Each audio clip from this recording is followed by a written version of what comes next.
Bonjour à toutes et à tous, bienvenue sur KTV, Kwezi FM, le 106.9 pour un temps de parole, toujours en direct à la radio et à la télévision. Notre invité ce matin, c'est le nouveau, mais déjà ancien président de la CCI. Il a été réélu hier. Ali Hamid, bonjour. Oui, bonjour à toute l'équipe de Kwezi. Je suis très content d'être avec vous ce matin. Eh bien oui, parce que vous êtes là en tant que président. Vous avez douté hier que ça puisse pas forcément se passer comme vous l'espériez ? Eh bien, je vais vous surprendre, le doute n'y était pas. Vous étiez certain de gagner ? Oui, j'étais certain. Je savais que ça allait être très serré, mais je savais parce que c'était même plombé. Président, comment vous expliquez qu'il y a cette différence entre le raz-de-marée qu'il y a eu lors de l'élection sur le 2 novembre. Hein. Comment ? Le 2 novembre. Le 2 novembre et cette élection pour le président où ça a été plus serré que prévu. Normalement, logiquement, vous auriez dû gagner haut la main. Oui, tout à fait. Pour moi, c'était le soldat qui va en guerre la fleur au fusil. Malheureusement, dernier moment, ça ne s'est pas passé comme ça. Mais c'était plus ou moins prévisible quand on regardait l'évolution des choses. C'était plus ou moins prévisible. Est-ce que vous avez le sentiment d'avoir été trahi, président ? Trahi, c'est un grand mot. Non, je ne dirais pas trahi, parce que quand on ne sait pas ce qui va se passer ou qu'on ne le prévoit pas, c'est là où on se sent trahi. Moi, je savais qu'il y avait cette possibilité et j'avais pris mes dispositions. Et vous savez aujourd'hui qui a trahi ? Mais je ne parle pas de trahison. Ok, alors qui a changé d'avis ? Qui était avec vous et qui est passé dans un autre camp ? Écoutez, il y avait 14 quand même personnes qui ont voté de l'autre côté. Ah, oui. Donc, oui. Je ne peux pas dire que c'est 14 trahisons quand même. Non, j'aime pas beaucoup ce mot. Non, mais il y a forcément quelqu'un qui était dans votre camp et qui a changé de camp dans la nuit. C'est sûr que dans tout événement, il y a un leadership. On n'avance pas tous ensemble. Non, il y a toujours quelqu'un qui mène le jeu.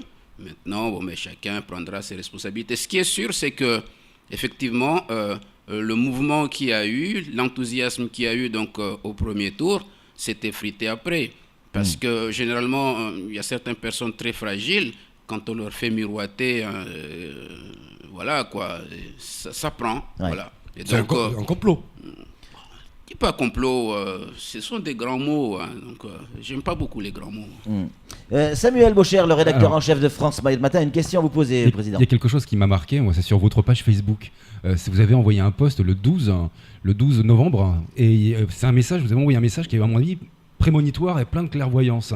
Vous avez écrit « Avec vous, j'ai appris qu'il n'y a pas de plus beau miroir que son prochain. Il vous renvoie à vous-même, à ce que vous êtes réellement et non à ce que vous rêvez d'être. » C'est quand même prémonitoire cette histoire, parce que c'est quelqu'un qui est proche de vous, Ouseni Bourahima Ali, qui, vous renvoie votre propre reflet d'une certaine manière. C'est juste incroyable. Oui, incroyable. Mais j'ai dit tout à l'heure, après un combat donné, c'est sûr que quand il y a on sent que les choses vont bien tourner. Il y en a, bien entendu, qui se disent peut-être pourquoi pas moi.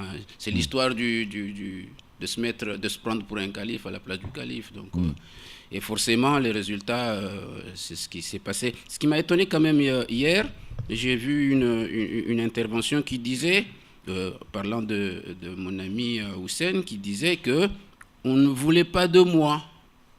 Mais qui ne voulait pas de vous ? Alors que, plutôt le contraire, nous avons eu une alliance, FMBTP, CGPME, MEDEF. Historique, hein. Et arrive un moment, on me dit, je ne vais pas voir le gars de la FMBTP. Donc pour moi, il n'y avait plus d'alliance. J'ai dit, ok, je sors le gars de la FMBTP, mais je te sors aussi. Ça s'est passé comme ça. Ouais. Ouais, vous avez pris un risque quand même là-dessus. Ah, écoute, dans la vie, il faut toujours prendre des chefs d'entreprise. Oui, c'est vrai, notamment chez DHL, je crois, si je dis pas de bêtises. Bon, on n'a pas le droit, il semblerait que... Qui n'a pas le droit ? On n'est pas sur les premiers, on est sur les premiers, on a le droit. Encore une question. Il a fallu l'intervention du préfet. Jusqu'à maintenant, sur les élections, c'est un représentant de la préfecture qui vient ouvrir le bureau. Là, c'est le préfet en personne qui s'est déplacé. C'était important ? C'est Ça a important, apporté quelque chose. c'est important. Vous savez, le préfet, c'est quand même l'autorité suprême de la CCI. Mayotte, de Mayotte déjà, Ouais. et puis de la CCI, c'est Ouais. notre tutelle. Donc forcément, c'est une marque de sympathie et de finalisation de l'accompagnement qu'il y a eu pendant 2 ans. N'oubliez pas que nous avons travaillé avec les services de l'État. Exact. Je leur dis merci ici. Sous pour tutelle, tout le vous avez temps. été effectivement... Je reviendrai sur un souvenir du préfet Morsi qui disait non, on ne va pas parler de sous-tutelle, on va parler d'accompagnement renforcé. Ouais, Kiff, hein, mais bon, Ouais, c'est c'est ça. beaucoup plus... voilà quoi. Ça évite les gros Subtil. mots, c'est ça? Tout à fait. Mais ça veut dire la même chose. Tout à fait.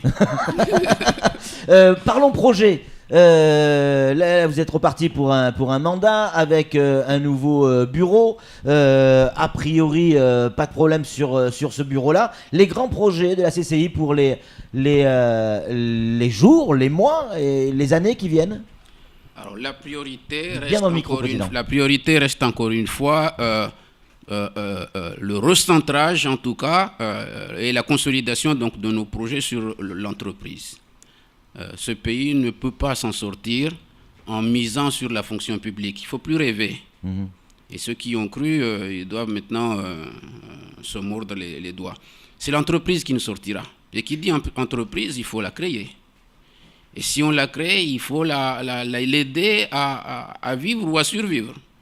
Il faut aider les jeunes parce que ce sont eux qui vont prendre la relève. Ce sont eux, ils ont plein d'idées, plein de dynamisme, plein de projets. Mais souvent, il manque les outils. Et c'est là-dessus où nous allons aller. Nous avons déjà commencé, hein, je l'ai dit hier, à travers la DIM, l'Agence de développement, Bien sûr. avec notre partenaire qui est le conseil départemental. Nous avons mis en place la plateforme d'initiative locale. C'est très important cette plateforme parce qu'elle va aider justement aux jeunes qui souvent n'ont pas les moyens. Ils ont des idées mais ils n'ont pas les moyens. Et oui, on dit souvent que le flous, c'est le nerf de la guerre. Donc nous avons mis donc cette plateforme d'initiative pour aider les jeunes à mener leur projet jusqu'à leur aboutissement. Une question un peu crue, Président. À la CCI en ce moment, en tout cas ces dernières années, et peut-être encore dans les mois qui viennent, elle n'est pas très riche. On sait qu'il y a des problèmes. C'est pas quand on est élu à la CCI, et entre autres président, c'est pas là où on gagne le plus de flouze, comme vous dites, pour reprendre votre expression. C'est pas là où on gagne de l'argent. Quel est l'intérêt pour vous, alors que vous êtes chef d'entreprise et que votre entreprise a besoin de vous pour se développer, etc. Pourquoi se faire tant de mal, quoi, en fait? Alors, hier, j'ai utilisé un mot, je vais l'utiliser encore aujourd'hui. Il est de moi parce qu'il faut y réfléchir. Je dis souvent, je fais de l'égoïsme positif. Oui. Je pense à moi, donc je m'investis dans la CCI.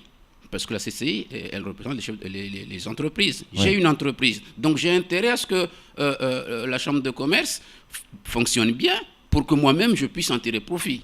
D'accord. C'est ce que j'appelle l'égoïsme positif. Oui. Ouais, il y aura plus de colis à livrer s'il y a plus d'entreprises. Et tout le monde pourra profiter de la même manière que vous. Ouais. Alors tout à l'heure, vous avez parlé donc de moyens. Oui. Je vais vous dire les moyens que nous avons, hein, pour que tout le monde sache. Effectivement, nous ne sommes pas très riches, mais nous fonctionnons quand même comme la fourmi. On fait des économies. Quand je suis arrivé à la CCI, nous avions un déficit qui avoisinait 800 000 euros. Exact. 2014. 2015, on passe à 400 000 euros. 2016, on passe à 250 000 euros. Vous pensez qu'on a dû quand même faire des efforts. Vous êtes d'accord avec moi? Et Oui. parallèlement, nous avons... Il y en a qui l'ont fait pour vous, les efforts. Vous étiez sous tutelle, même si vous n'aimez pas ce mot-là. Il y a des gens qui géraient pour vous, notamment les services de l'État, et tous les robinets étaient fermés. Donc, pardon, Président, mais c'est facile de faire des économies quand on n'a plus les rênes. Ah d'accord, donc c'est l'État qui diminuait la masse salariale, c'est ça? Non, mais ce que c'est vous voulez l'État dire. qui validait effectivement certaines dépenses et qui refusait d'autres dépenses. C'est sûr. Donc ça veut dire que c'est voilà. sûr. Non, C'est aussi grâce à l'État, non, Président. non. L'État, oui, a joué son rôle, mais il a fallu d'abord que nous le comprenions, nous l'acceptions Tout à fait. et nous jouons le jeu dans ce sens-là. Oui. Voilà. Et donc, à côté, il y a également les ressources que nous avons.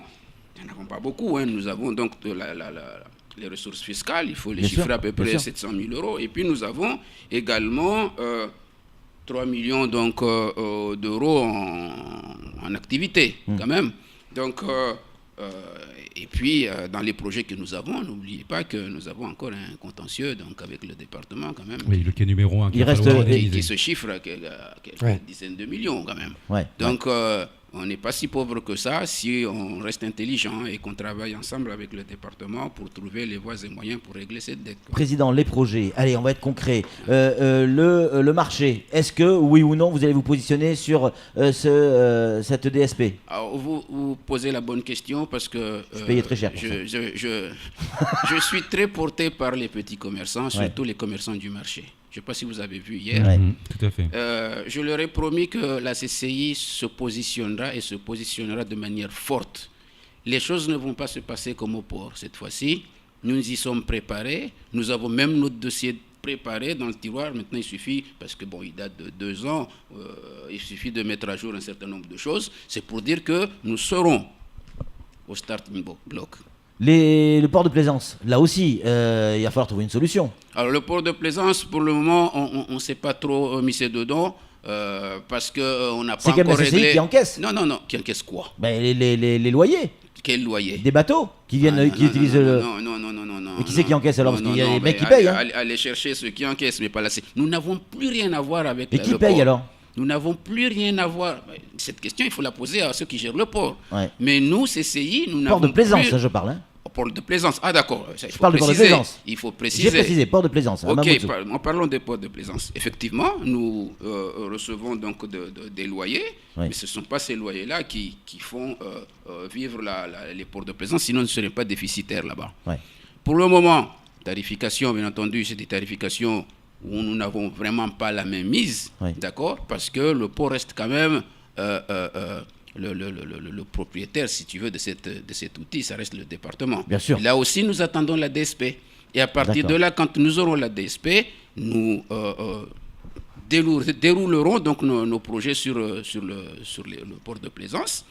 Bien entendu, apporter les services dont les usagers ont besoin, et à ce moment-là, ils mettent le prix. Et pas de projet, de nouveaux projets, j'allais dire, parce que bon, le marché, ça existe depuis, voilà, le port de Plaisance également. Un nouveau projet du style des grandes salles de séminaires nécessaires aux entreprises de réunion, qui peuvent aussi faire de salles de spectacle. Ça existe dans d'autres départements de France, gérés par les CCI, et c'est des recettes. Oui. Et il y en aurait besoin, Mayotte. Il n'y a pas que ça, hein. Il y a aussi beaucoup de choses.